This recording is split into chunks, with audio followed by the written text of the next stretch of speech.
In the Sophia stage, this performance ends. You no longer collect spiritual identities. The labels disappear. Awakened, healed, enlightened, conscious, these words have lost their appeal. Not because you want to be humble, but because you've recognized they're empty. You're not searching to be someone. You simply are. This simplicity isn't reduction, but liberation.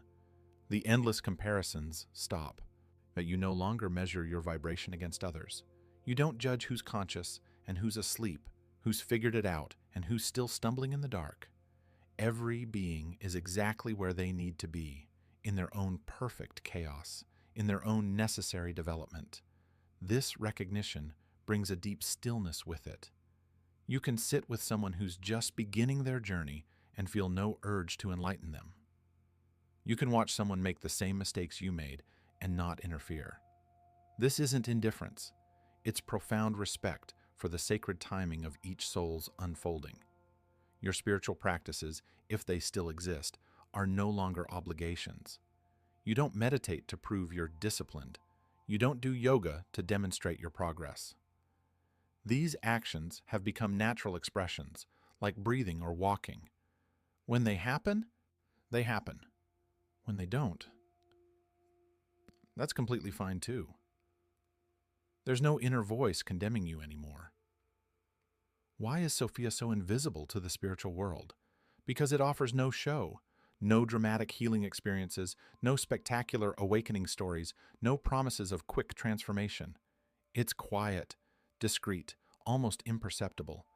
In a world screaming for the extraordinary, the ordinary lived with complete consciousness is the most radical form of being. The third sign manifests not in mind, but in flesh. Your body has become the carrier of wisdom.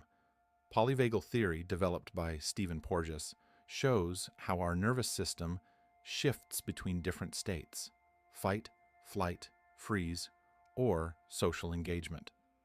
In the Sophia stage, your nervous system has learned to regulate itself, not through constant external techniques, but through a deeply anchored inner wisdom. Your body has become your oracle. You no longer search outside for signs and confirmation. Truth speaks through your cells, through the tension in your chest, through the expansion in your breath. When something's wrong, you feel it as tightness, as heaviness, as discomfort that needs no words. When something's right, something expands within you, a silent yes rising from the depths of your body. You no longer need rationalization to know what's true. The body already knows, and you've learned to listen. This somatic intelligence is older than the mind, wiser than any thought. Energy flows through you like water finding its way. You don't force states of high vibration.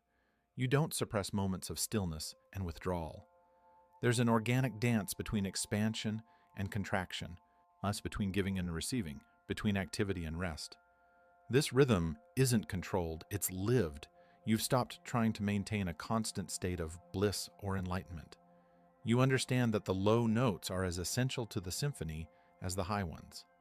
Depression isn't failure, anxiety isn't regression. They're weather patterns moving through the landscape of your being, and you've learned to let them pass without identifying with them. Many spiritual seekers use their practices as escape from the body. They transcend upward, away from the dirty, painful, unpredictable matter.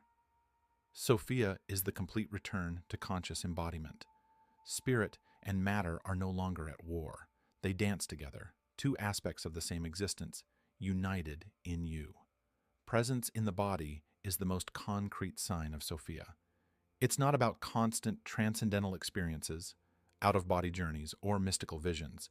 It's about fully inhabiting every single second of your life, feeling every breath, acknowledging every sensation, permeating every movement with awareness. That's the magic lying in total presence. The fourth sign is often misunderstood. Your solitude has become fullness. Schopenhauer, in his radical honesty, defended existential self-sufficiency. He recognized that true freedom lies in not depending on the external world to feel complete. In the Sophia stage, solitude is no longer a wound to be healed. It's a state of wholeness. You no longer fill holes with connections. Your relationships are conscious choices, not desperate necessities. You love without losing yourself. You connect without annihilating yourself.